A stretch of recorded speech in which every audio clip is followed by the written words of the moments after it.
پہ حضرت انس بن مالک رضی اللہ تعالیٰ عنہ آپ روایت فرماتے ہیں کہ ایک مرتبہ جان کائنات نے سورہ کوثر کی تلاوت فرمائی.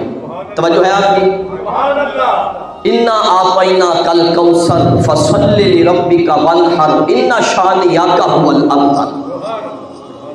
تو اس صورت میں کیونکہ رب کائنات نے ہمارے حضور کو فرمایا اے محبوب ہم نے آپ کو کوثر عطا فرما دیا ہے.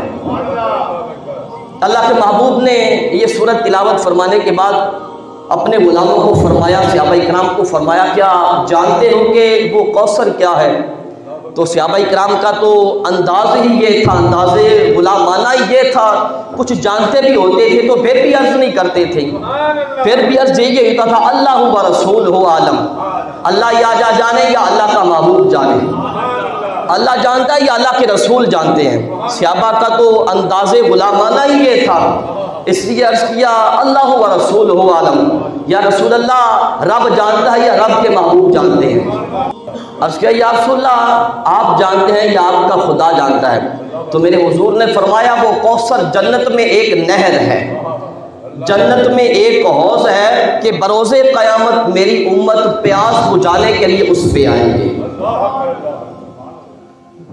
تو غلاموں نے جب یہ سنا تو عرض کیا یا رسول اللہ اگر امت وہاں پہ پیاس بجھانے کے لیے آئے گی تو پھر پکی بات ہے کہ اس حوض پہ برتن بھی ہوں گے، اس پہ پینے کے لیے پیالے بھی ہوں گے، جام بھی ہوں گے پینے کے لیے. تو بندہ نواز حوض کوثر کے برتنوں کی تعداد کتنی ہے؟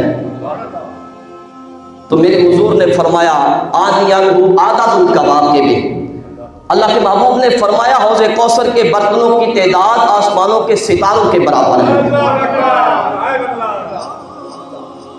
تو صحابہ کا یہ جو سوال پوچھنا کہ یا رسول اللہ حوض کوثر کے برتنوں کی تعداد کتنی ہے، اس سے معلوم یہ ہوا کہ صحابہ کا عقیدہ بھی وہی تھا جو آج اہل سنت کا عقیدہ ہے.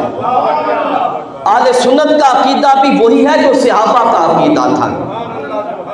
تو صحابہ کا یہ سوال پوچھنا کہ یا رسول اللہ حوض کوثر کے برتنوں کی تعداد کتنی ہے، اس سے معلوم ہوا صحابہ کا عقیدہ یہ تھا کہ اللہ کے محبوب حوض کوثر کے برتنوں کی تعداد جانتے ہیں.